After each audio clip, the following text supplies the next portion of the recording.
Vous erts au bord de la pelouse, un caudo a décherber dans la main, la introduidals une tache jaune, insolente, éclatante, un pissenlit vous penchez, vous glissez la lame le long de la racine, vous tires. La taille casse-net et vous laissez déjà, il revient taugers. Alors vous serez les dents, vous arrachez, vous jettez cette fleur jaune dans le seau avec les autres mauvaises herbes. Depuis des années, c'est le même combat. Le pissenlit contre vous, et vous erts persuadé d'erder dans le camp du bien stop poses si caudo une seconde. Parce que la plante que vous erts en train de derciner n'est pas votre ennemi. C'est peut-être la plante la plus utile, la plus intelligente, et la plus précieuse de tout votre jardin. Et si vous décides que pendant tout si temps, vous acharnez à détruire un allié qui travaille gratuitement pour la santé de votre soul, de vos abeilles, et même de votre propre corps, restez avec moi. Parce que dans les prochaines minutes, vous allez découvrir 5 choses sur le pissenlit qui vont changer votre regard pour taugers. Vous allez comprendre pourquoi sa racine est une prouesse d'ingénierie que même les jardiniers professionnels envient. Pourquoi les abeilles, au sortir de el hiver, ont littéralement besoin de lui pour survivre. Pourquoi le fait qu'il passe chez vous révèle un secret caché sous vos pieds. Et pourquoi à la fin de cette vidéo, vous en arriverez peut-être plus jamais à en arracher un seul sans hésiter. Mais commençons par le plus étonnant. Si que cette plante cache sous la terre si que vous voyez à la surface, la rosette de feuilles dentelées, la fleur d'or, en est que la partie visible de l'iceberg. Le véritable exploit du pissenlit est souterrain. Sa racine pivotante peut plonger jusqu'à 30 cm, parfois bien plus, droit vers la base, comme une foreuse vivante, et c'est précisément pour ça qu'il vous résiste.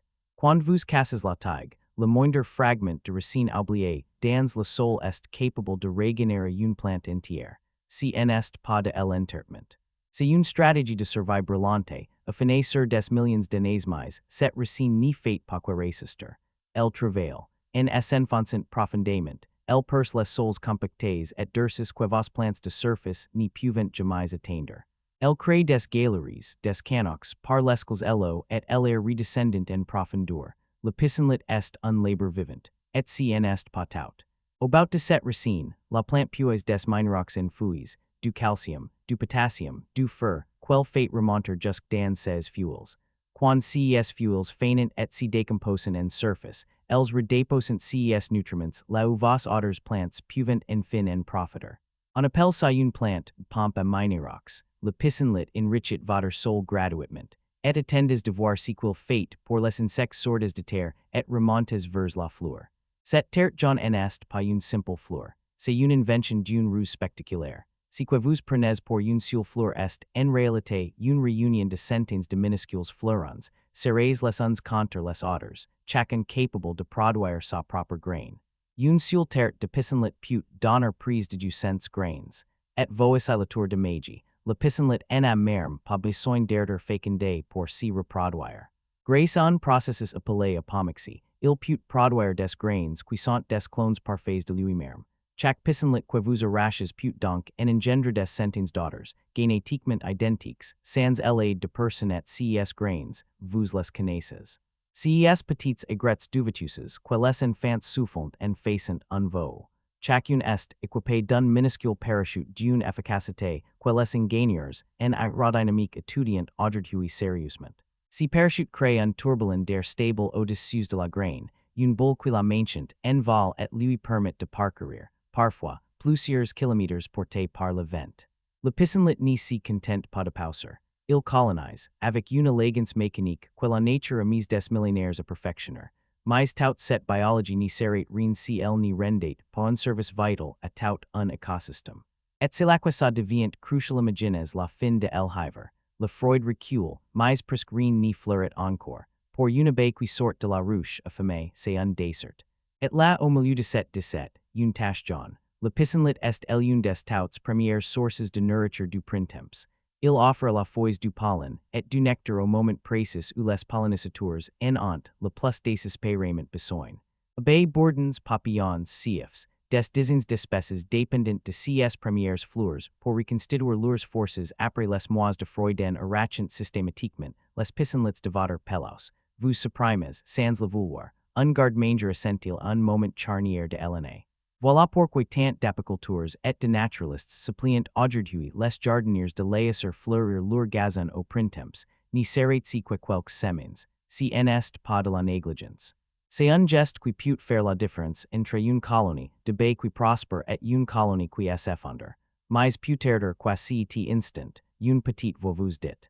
Oui, mais le pissenlit, n'est pas une plante envahissante, presque nuisible. Des Merlins livrailles du fola, pissenlit train une réputation de fléau.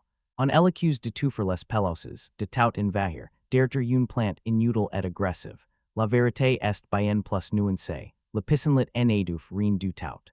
Contrairement à beaucoup de plantes, sa racine plonge à la verticale au lieu de s'étaler. Il n'y prive donc pas vos autres végétaux de leur espace de surface. S'il s'installe massivement chez vous, si n'est pas parce qu'il est agressif, c'est parce que les conditions lui sont favorables. Il occupe un terrain qui, souvent, était déjà en difficulté, et le danger, alors.